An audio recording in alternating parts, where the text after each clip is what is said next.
안녕하세요. 축구인어입니다. 경기 분석에 앞서 당첨 내역 인증합니다. 그리고 많은 분들께 말씀드리지만 스포츠는 결과도 중요하시지만 조합이 매우 중요합니다.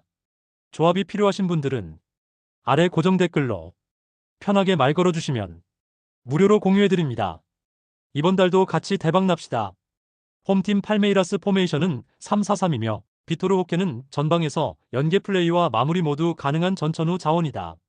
마우리시우는 측면에서 1대1 돌파와 크로스 능력 모두에서 장점을 보이고 있으며 리오스는 중원에서 폭넓은 활동량과 수비 지원 능력을 겸비한 유형이다. 팔메이라스는 측면 윙백의 오버래핑을 통해 상대 수비를 흔드는 구조를 자주 활용하며 수비 전환 시에는 5백으로 빠르게 내려서며 라인 간 간격 유지를 최우선시한다. 브루노 로드리게스의 부상 이탈은 전방 돌파 패턴에 다소 제약을 줄 수 있으나 홈에서의 안정적인 수비 구조는 여전히 건재하다. 특히 중원에서의 적극적인 압박과 수적 우위 형성을 통해 상대 빌드업을 차단하는 전략을 구사 중이다. 원정팀 알 아흘리 포메이션은 4-3-2-1이며 아부알리는 최전방에서 제공권과 연계 플레이를 병행하며 팀의 중심축 역할을 수행한다. 트레제게는 왼쪽 측면에서 전진성과 슈팅을 동시에 시도하는 유형이고 아테아는 중원에서 상대 공격 흐름을 끊고 빌드업을 재가동하는 역할을 맡고 있다. 알 아흘리는 중원에서의 수비적 숫자 배치와 빠른 리커버리 능력을 기반으로 후방 안정감을 유지하며 전방 압박보다는 중간 블록 중심의 수비 전원을 주로 활용하고 있다. 공격 패턴은 단조로운 편이지만 중원에서의 간결한 볼 터치와 후방 빌드업 완성도는 비교적 안정된 흐름이다. 특히 원정 경기에서는 안정적인 경기 운영에 집중하며 실점 리스크를 줄이려는 보수적 접근을 택하고 있다. 양팀 모두 중원에 전술 에너지를 집중하고 있어 공간 창출과 득점 기회가 제한될 가능성이 크다.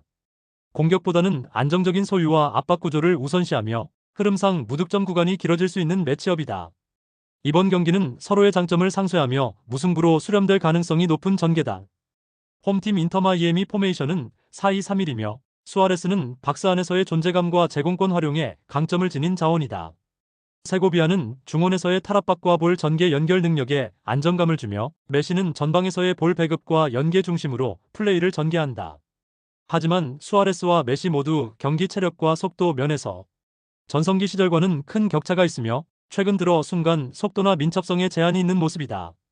호르디 알바와 브라이트의 부상은 좌우 풀백 전개와 수비 전환 속도에 영향을 주고 있으며 이는 전반적인 공간 커버에도 부담을 준다. 최근에는 전진성보다 점유 중심 전개가 반복되고 있으며 박스 근처에서의 결정력이 떨어지며 무득점 빈도가 늘어나고 있다. 원정팀 FC 포르투 포메이션은 3-4-3이며 사무 오모로디오는 전방에서 압박과 침투를 병행하며 공간을 노리는 유형이다.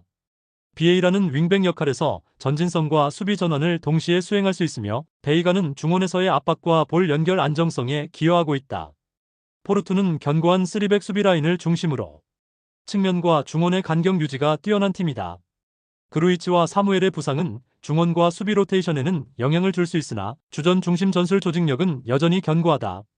전방에서 빠른 전환보다는 수비 안정 중심의 운영에 집중하고 있으며 실점보다는 실점하지 않는 전개에 집중하는 기조가 강하다. 인터마이애미는 상징적인 이름값에 비해 실제 공격 효율이 낮은 흐름이며 포르투는 전술적으로 안정적인 수비 중심 운영을 유지하고 있다. 공격보다는 수비 대응과 공간 차단이 핵심이 되는 경기로 득점보다는 균형 유지로 흘러갈 가능성이 높다. 이번 매치는 무승부 흐름에 최적화된 전술 구도로 판단된다. 홈팀 시애틀 포메이션은 4-2-3-1이며 무소부스키는 역습 상황에서의 움직임과 침투 타이밍이 좋은 자원이다. 페레이라는 하프 스페이스를 활용한 연계 플레이에 능하며 루스낙은 중원에서 전방으로의 패스 연결을 시도하는 조직형 미드필더다. 다만 아리올라와 호킨스의 부상 이탈은 측면과 수비진 전환 속도에 악영향을 주고 있으며 중앙 압박이 느슨해지면서 상대의 하프라인 돌파를 효과적으로 제어하지 못하고 있다. 전체적으로 전술적 일관성과 체력 유지 측면에서 강팀과의 대결 시 불안정한 양상을 드러내고 있다. 원정팀 에이티 마드리드 포메이션은 4-4-2이며 그리즈만은 후방과 전방을 넘나드는 전술 중심축 역할을 맡고 있다. 줄리아노 시메오네는 수비라인 간격을 파고드는 침투 움직임에 능하며 바리오스는 중원에서의 커버 범위와 템포 조절 능력에서 전술적 가치가 높은 자원이다. 렌글레의 퇴장 징계는 수비라인 구성에 영향을 주지만 나머지 자원들의 커버 범위와 경험으로 충분히 안정화가 가능하다. 공간을 만들어가는 패턴과 빌드업 연결의 매끄러움에서 시애틀과는 확실한 레벨 차이를 보이고 있다. 시애틀은 핵심 자원의 부상 공백과 미드필더 전원 흐름에서 약점을 노출하고 있다. AT 마드리드는 압박 회피와 하프라인 전개에서 안정적인 구조를 형성하며 경기 흐름을 선점할 수 있는 팀이다. 조직력, 압박 강도, 템포 조절에서 우위를 점한 AT 마드리드가 이번 경기의 유력한 승자가 될 가능성이 높다. 홈팀 트리니다드 토바고 포메이션은 5-4-1이며 이사야리는 좌측에서 볼 운반과 박스 진입 타이밍을 책임지는 윙 자원이다. 스파이서는 우측 터치라인을 따라 빠르게 돌파에 들어가며 하프 스페이스로 침투하는 플레이에 능하며 몰리노는 중원에서 볼 배급과 템포 조절에 관여하지만 전진성 패스 비중은 낮은 편이다. 트리니다드 토바고는 주로 스파이서의 측면 돌파 이후 낮은 크로스 형태로 공격을 설계하며 기존 중앙 침투보다는 측면 루트 의존도가 높은 구조다. 그러나 해당 루트 외 대안이 부족하며 후반 조커 카드도 전술 흐름을 뒤집을 수준은 아니라는 약점이 있다. 원정팀 IT 포메이션은 4-3-3이며 피에로는 전방에서 빠른 침투와 마무리를 겸비한 자원이다. 디드스는 박스 근처에서 피에로와의 원투 패스로 공간을 열어내는 전술에서 핵심 연결고리를 담당하며 피에르는 중원에서 수비적인 커버와 공격 전환 모두에 참여하지만 창의적인 전개력은 제한적이다. IT 역시 2대1 패턴 플레이 이후 빠르게 침투하는 단조로운 루트 외에 전방 압박이나 다양한 공간 활용 패턴이 부재하며 선발과 교체 자원 간 영향력 차이도 크지 않아 전반 후반 경기 내용 변화 가능성은 낮아 보인다. 트리니다드 토바고와 IT 모두 제한된 공격 루트를 반복하는 경향이 강하고 전술적인 대안이 부족한 흐름 속에서 득점 기회가 제한될 가능성이 높다.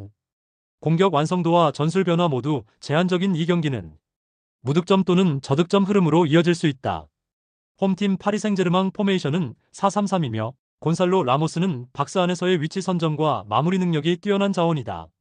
크바라트스켈리아는 측면에서 아이솔레이션 상황을 유리하게 끌고 가며 단독 돌파 능력이 탁월하고 비티냐는 중원에서 볼 배급과 공간 지원에 안정감을 부여하며 공격 흐름의 연결고리를 맡고 있다. 특히 세트피스 상황에서의 날카로운 킥과 박스 근처 세컨볼 반응 속도는 매우 위협적이다. 공격 시 이선과 측면의 연계가 활발하고 압박 이후 빠른 전개 전환으로 경기 주도권을 장악하는 패턴이 반복되고 있다. 원정팀 보타포구 포메이션은 4-3-3이며 사바리노는 속도감 있는 드리블로 1대1 상황에서 위협을 가할 수 있는 자원이다. 이고르 제주스는 전방에서 제공권과 볼키핑을 통해 시간을 벌어주는 역할을 수행하고 있으며 아르투르는 박스 근처에서의 움직임과 문전 침투에 특화된 스타일을 보인다. 다만 마테우스 마틴스의 부상 이탈로 인해 측면 전개 시 선택지가 제한적이며 중원에서의 탈압박과 압박 회피가 원활하지 않아 강팀 상대 시 전개가 끊기는 장면이 잦다. 전체적으로 전방 압박을 받을 경우 수비 라인으로의 연결이 매끄럽지 못하고 후방에서의 빌드업에도 불안 요소가 나타난다. 파리 생제르맹은 측면 돌파, 세트피스, 전진 패스 전개까지 고르게 갖춘 전술 완성도를 자랑하고 있다. 보타포구는 압박에 대한 대응과 수비 전환 속도에서 부족함을 보이며 이번 경기에서 수세적 흐름이 불가피해 보인다. 전술 밸런스와 개인 기량에서 모두 앞선 파리 생제르맹이 이번 경기의 승리를 가져갈 가능성이 높다. 홈팀 사우디아라비아 포메이션은 4-3-3이며 알셰으리는 전방에서 기동력을 활용해 수비라인 뒷공간을 공략하는 자원이다. 알사하피는 중원에서 볼을 간수하고 패스를 분배하는 역할에 집중하고 있으며 알감디는 측면에서 돌파를 시도하지만 크로스 완성도와 수비 복귀 속도에서 불안 요소를 드러낸다. 사우디아라비아는 박스투박스 전개에 취약한 전술적 상성을 지속적으로 보여왔으며 특히 페널티박스 주변에서의 수비 커버 타이밍과 공간 압축 능력에서 반복적인 불안을 노출해왔다. 또한 대부분의 선수가 자국 리그 소속이나 외국인 선수 중심 운영으로 인해 출전 경험이 부족해 실전 감각에서도 떨어지는 상황이다. 원정팀 미국 포메이션은 4-2-3-1이며 아게망은 전방에서 침투 타이밍과 슈팅 정확도를 모두 갖춘 핵심 스트라이커다. 맥글리는 중원에서 볼 배급과 탈압박을 담당하며 공격 전개의 템포 조절을 맡고 있다. 버울턴은 최후방과 전방 사이의 넓은 활동 반경을 커버하는 박스투박스 자원으로 경기 흐름의 중심에서 아게망에게 결정적인 패스를 공급하는 전술적 연결고리다. 미국은 대부분의 선수들이 클럽 소속팀에서 꾸준히 출전 중이며 실전 경기 감각과 피지컬 컨디션에서 매우 우위를 점하고 있다. 전체적인 전개 속도와 빌드업 완성도에서 미국이 주도권을 쥘 가능성이 높다. 미국은 중앙 자원을 중심으로 안정된 전개와 공간 활용을 만들어내며 상대를 압박할 수 있는 구조를 갖추고 있다. 사우디는 박스 근처 수비 집중력과 전술 상성 모두에서 취약한 구조를 반복 중이며 실전 경기 감각 또한 떨어지는 상황이다. 이 경기는 미국의 안정된 전술 흐름이 경기 주도권을 가져갈 핵심 변수로 작용할 가능성이 크다.